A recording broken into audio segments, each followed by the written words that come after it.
Hey, everybody, and welcome to another episode of Courtside with Beilinson Tennis, part of the Tennis Channel Podcast Network. Not only do we have my co-host and Hall of Famer Steve Flink with me, but we also have on with us tonight Jay Wayne Richmond, the tournament director for the ATP Masters 1000 Western and Southern Open, but main stop for both the ATP and WTA players as they prep for the last slam of the year, the U.S. Open. I'm excited to talk all things Western and Southern back in its usual location in Mason, Ohio. It is my privilege to welcome to the Courtside with Beilinson Tennis Pod, Western and Southern Tournament Director, Jay Wayne Richmond. Jay Wayne, thank you for taking time out of, it's got to be a crazy schedule for you right now. It is, but whenever I can get a chance to talk to Mr. Flink, I'll make time for that. He's an icon in our industry. And he absolutely is. And, if he ever misbehaves, like I said before, we'll cut him out. But I think he's going to behave. He was real fired up to talk with you tonight. Steve's like I am. He can remember when tennis balls were white. So incredible memory. He does. We cover a lot of the same territory and friends over the years. Yeah, it's great. Believe me, I'm super happy Steve joined me with this. I want to before we kind of talk about this year's tournament, let's go back to last year's because I actually thought it was a brilliant idea. Us Midwesterners, me being from Chicago, we were a little upset because we didn't have the tournament closer as normally in the Mason, Ohio area. But to have it in the bubble in New York right before the U.S. Open, I thought that was really, really smart with everything going on. Talk a little bit about the organization of the tournament last year and then bringing it back to its main headquarters this year. And then Steve, obviously chime in as well. Yeah, I have to tell you, it's probably the most difficult thing I've ever been involved in all the different things I've been able or had the great fortune to do in tennis. And, it was such a changing landscape every day. And, we knew, well, first of all, we wanted to create a safe environment. Did it make financial sense? And could we, at the end of the day, could we pull it off and keep everyone safe? And I have to give the credit really to the leadership of the USTA, Michael Dowson, and particularly Stacey Allister. She led us on a day-to-day basis. And we spent from about mid-June right up until kickoff in New York, almost every day on the phone with both tours. And we all joined hands and said, look, let's do this together. It was important to bring tennis back. I mean, it was really important. And obviously there was a financial consideration because the U.S. Open drives the ecosystem in the U.S. I mean, the monies that the U.S. Open generates for the sections and tennis in this country and the industry is, it's vital. And so we couldn't fill the entire hole, but we kept a lot of those monies alive by being able to do a TV broadcast. And the challenge was no one knew how to deal with this. If you think about it, it's the only major event that was held during that time. We're bringing people from 60 or 70 countries. We had all the travel challenges. No one knew how to deal with COVID. How do we make people safe? Every day it was a changing landscape. One day, we'd all be ready just to quit. We could, we can't pull this off. And then I got to give Stacey Allister credit. I mean, she really every day pushed us to get to the finish line. And if you look at the results and the fact that the Western Southern Open, we were the first event there in New York. That week, we went through all the challenges of bringing everybody in and dealing with the protocols and with the local health authorities. And we really got the players in a position that by the time we got to the U.S. Open, they could really just play tennis because we had dealt with all the other issues. And I just think it was really important. I never got so many thank yous from players ever. And, the U.S. Open is always at the end of the schedule. And by the time the players get to Cincinnati and particularly U.S. Open, they've had a long year. They're tired. They're beat up, maybe just a little ornery. And this last year, they hadn't seen each other. It was almost like being at the Australian Open. It was like the first tournament of the year. And there was just, everybody couldn't quite hug, but there are a lot of people that wanted to hug because the industry was back and pro tennis was back. So it was a really special moment, and we pulled it off with very few positive cases. But it's a week that I will never forget. It's just like every curveball that could be thrown at us got thrown at us. Unreal. And Steve, Steve Flink lives up in the New York area. I mean, you thought you would agree, right? Having that tournament in the bubble right before New York, I thought it was a brilliant idea. Wouldn't you agree? It was a brilliant idea, but it gets back to what Jay Wayne was saying, though. I have to admit, as much as I wanted it to come off, I was worried sick that it wouldn't work, that there was going to be, the virus was going to spread and suddenly a lot of players were going to have it and they were going to unfortunately have to I was so impressed. Now, Jay Wayne gives all the credit to Stacey Allister, and I'm a big admirer of Stacey Allister's. I think she did a fantastic job, but I think I don't doubt for a minute that Jay Wayne had a lot to do with getting it off to a good start and making sure that the Cincinnati and New York portion was a big success, because he's always been a man greatly respected by the players going back to his days at the ATP, and he's built up a following. So I can only say that I would not minimize his role in the success of the whole endeavor. Well, kudos to Jay Wayne and his team and everybody. Cause I mean, just again, like you referred to, the international travel, the element of that alone is just unbelievable. And that you pulled it off. Congratulations. With that, it's now back at its normal location. I have to bring it up, when this episode gets released, we're about a week before the tournament. There's still this variant going on right now. There's got to be so many different things that you and your team have to stay nimble on. Certain trend lines are not exactly how we want it to be right now. How are you and your team holding up with again, when this is released, it's going to be a week away from the tournament. Well, we've got a remarkable team in Cincinnati. Katie Haas is our COO, and she's managing the day-to-day business. I've really been focused on really pretty much what we were doing this time last year. And quite honestly, I thought it'd be a whole lot easier this year than it was last year. But with what's happening currently, we're working even harder to make sure we keep people safe, because I think we have a better understanding about what can happen. Same things are going on. I just hung up with both tours today, and we went through our checklist. I have, UC Health. We have a lady there who is an infectious disease specialist, and she's dealt with it the last 18 months. So UC Health is part of our team. And then USC has a medical advisory group, and Dr. Kovacs, who's part of that, is on the team helping us get ready for Cincinnati. And it's the same formula. We're joined at the hands with both tours, trying to figure out. They both have a little different protocols, so we're trying to kind of manage that. But our goal is to have a safe event again. Luckily, we have a lot of vaccinated people. Fortunately, the area around Cincinnati are heavily vaccinated counties. They're starting to see some of the trends the rest of the country's seeing, but not quite at the level because vaccination rates are higher. But we're working on a bubble again. The difference is the players don't want a 24-hour bubble. It's been hard for everybody. I mean, I'm sure, Steve, when it's the months that you were in New York and in your bubble, you know what that's like mentally and all. So we'll have a very tight bubble on site.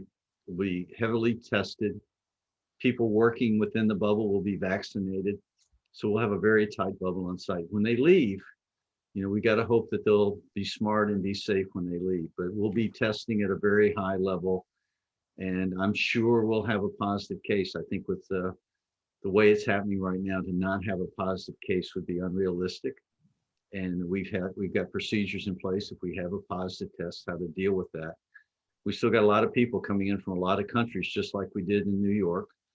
Actually, a lot of them make their first stop in Cincinnati before they go to New York. So our goal is to send a healthy player environment and the industry environment to New York, because we need that financial US Open to happen.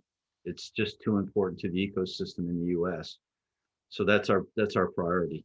That's really crucial that you said that. A lot of people would just say, you know what, he's just focused on his own Cincinnati tournament. That's it. Let's just get through it. But it's not. Like you've emphasized what you just said. Your goal is to send a healthy crop of players and team to New York to finish out this year with the last slam. Because the last thing anyone wants is something that bad to happen, and then they're off to New York in 2 weeks. It's crazy.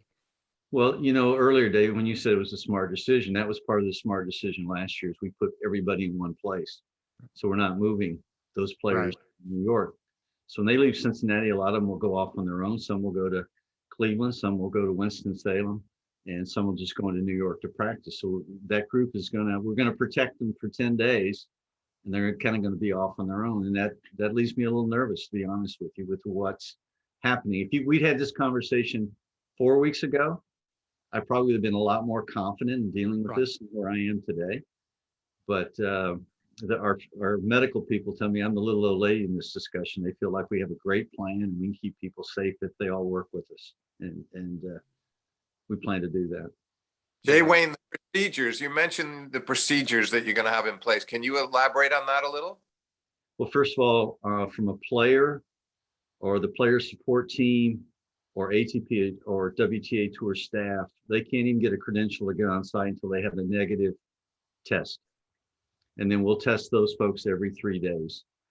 The other large contingent we have on the grounds are really the broadcast team, and a majority of those production people come in from outside the US.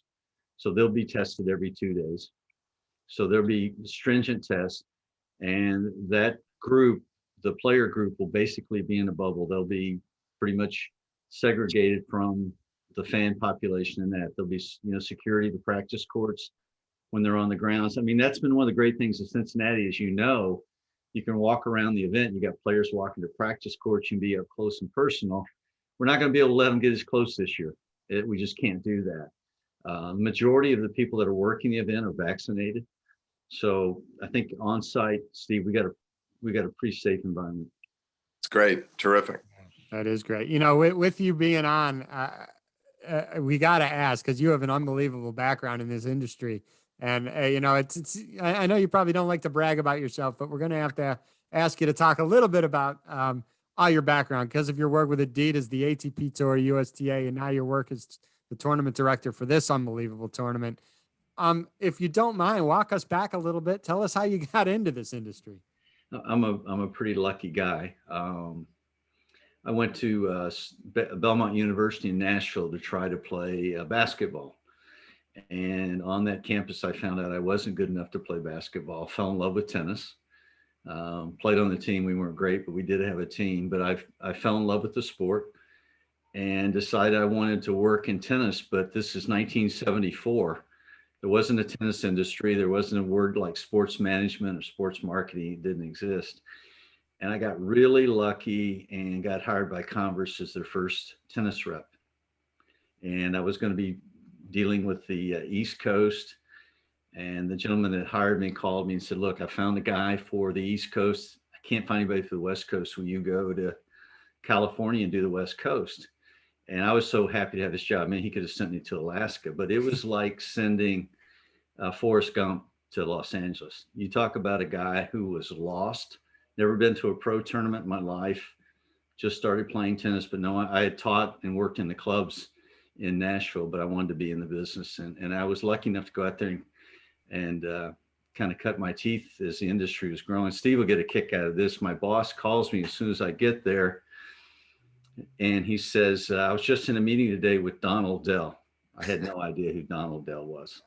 He said, we've just signed the Converse Tennis 10. I want you to go and meet these guys at La Costa and figure out what we're going to do with them and take some equipment to them. And so, Steve, the lineup was Charlie Passarell, Barry McKay, Paul Gherkin, Eric Van Dillen, Ismail El Shafei, Harold Solomon, who am I forgetting? Tom Gorman and Paul Gherkin and Jim McManus. Wow. So that's the group that fortunately Forrest Gump got to start out with. And they basically felt so sorry for me that they took really good care of me until I got a chance to kind of be in the industry and meet people and be at tournaments. And that led me to get the move over to Adidas, which was the premier tennis brand at that point. Yeah. What year was Jay Wayne with Adidas? 79. Okay. 79. Yeah. And I became their first national tennis director for Adidas. And that's where Stan and I became terrific friends. I got to do the Rod Laver contract, who was my hero. So it was just all magical at a time when the industry was just exploding. Tennis was so big in this country. It was just it was an amazing time. I always say to the young staff, I wish I wish that you could live the early 80s like we did in tennis in this country. It was a very special time. And so over that time, Horst Dassler bought back all the distributors and created Adidas USA. So I became head of all promotion, all sports for Adidas. And unfortunately, he passed away. And over the year prior to that, a guy by the name of Hamilton Jordan became the first CEO of the ATP. And at that time, we had a pretty large license and marketing arrangement with the ATP. So I became good friends with Hamilton. And I was in New Jersey. I wasn't doing tennis full time. Horst Dassler passed, so I wasn't a real happy camper. And Hamilton asked me to come and join the ATP as their marketing guy. Moved to Ponte Vedra, which was really a difficult task. And we were there about 90 days. And then 90 days later, we blew up the tennis game. And a handful of us with Hamilton as our leader created the ATP Tour. And so we spent the next year getting ready. In 1990, we kicked off the ATP Tour. And that was an incredible time as well. I look back now and think about how we pulled that off. It was one of the great con jobs of all time. But yeah, but you had the right man, Jay Wayne, in Hamilton for sure. I mean, and David, I don't know, you realize that Hamilton had worked for Jimmy Carter. What was he, chief of staff, Jay Wayne? He had a big title with Carter. Actually, before that, Steve, he went to Governor Carter and said, "You can't run as senator, you can't run as governor again. I can get you elected president of the United States." And Jimmy Carter wasn't even being considered for the Democratic nomination at that point. And the next time an election comes around, they usually talk about 3 or 4 of the great campaigns in history. And Hamilton's is mentioned, so he got Jimmy Carter elected president. If you ever have a chance, go on C-SPAN and listen to Hamilton's memorial service, and President Carter will get up and talk about Hamilton convinced him to run for president. But anyway, he was a great. He had the ability to look globally at people, and during that time, as we were trying to get everybody on board, he ran it like a political campaign. We all had call contacts every day. The ATP was broke. If we don't start the tour, the ATP's out of business.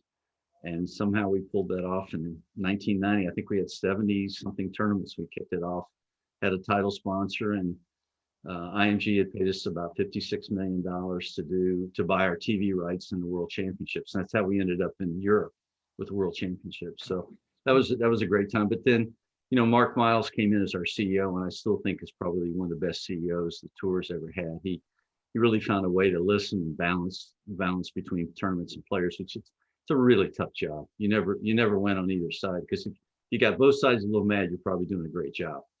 And he was good at that. And then I was fortunate enough, Jim Curley asked me to come in and help them just start the US Open series. So I did that, and that was 18 years ago. So and in here, and this one's a little by accident. I guess last year Andre Silva was PGA Tour recruited him, and he's now the tournament director for the Players Championship. And Stacy called and said, "You need to step in and do tournament director and help us move Cincinnati to New York."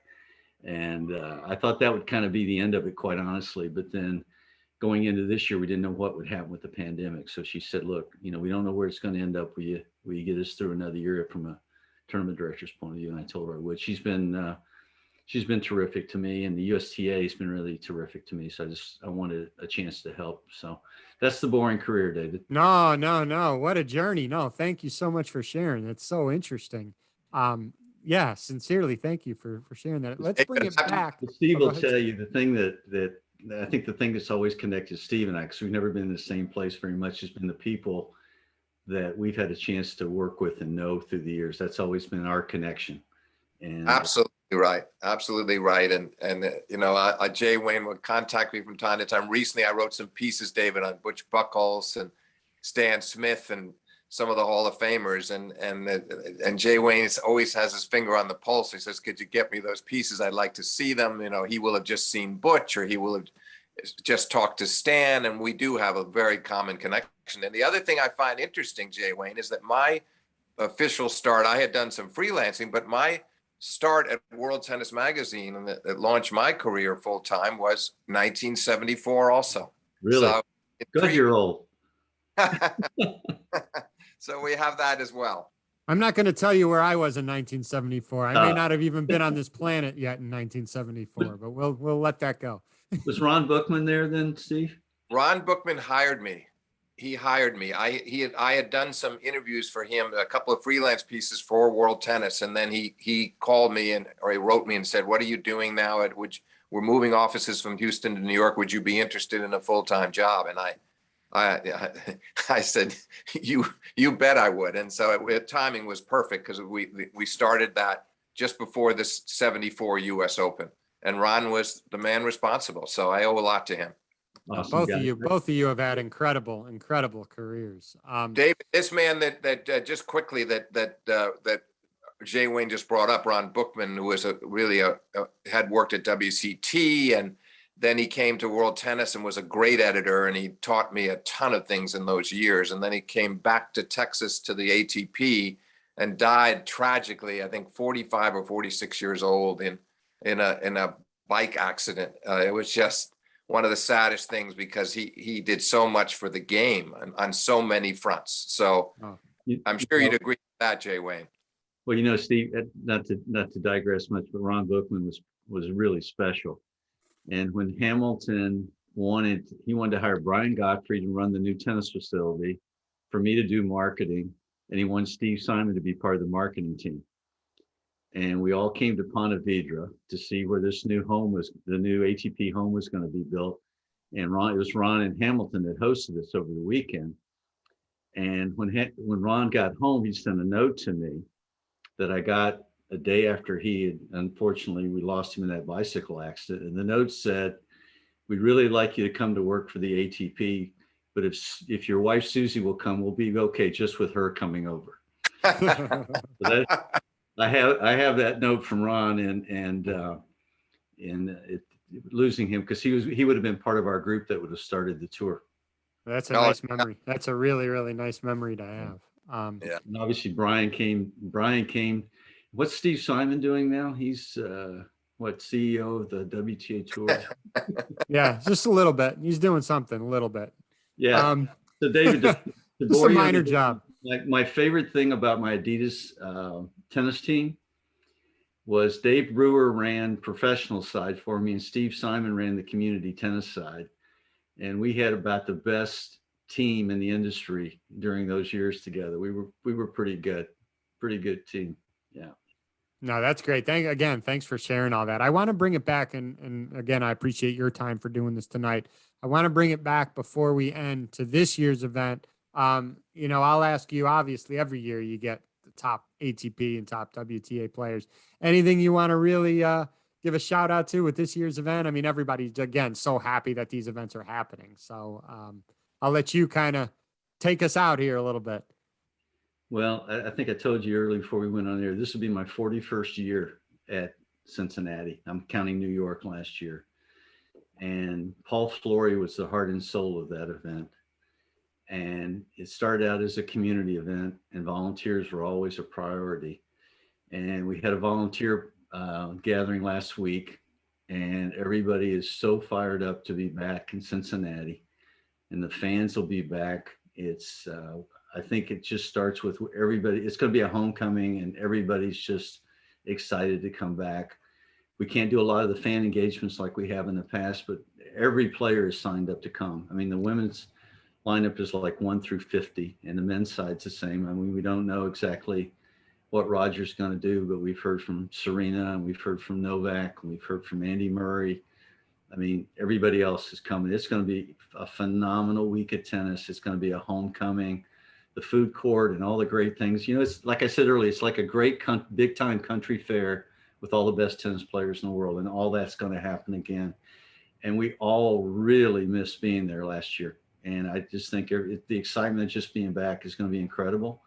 And I think even for the players, we're going to have 100% fan participation and attendance. It's going to be special. And I think there's going to be a real sense of gratitude by the players and people like myself who have a history there. I think Paul will probably be smiling on kickoff day there. I'm pretty sure. I'm sure. And personally, I can't wait to get there. I told you before we started hitting the record button, I'm actually bringing my parents down for a couple days too. So Awesome. we can't wait to get down there. And again, I know you're super busy.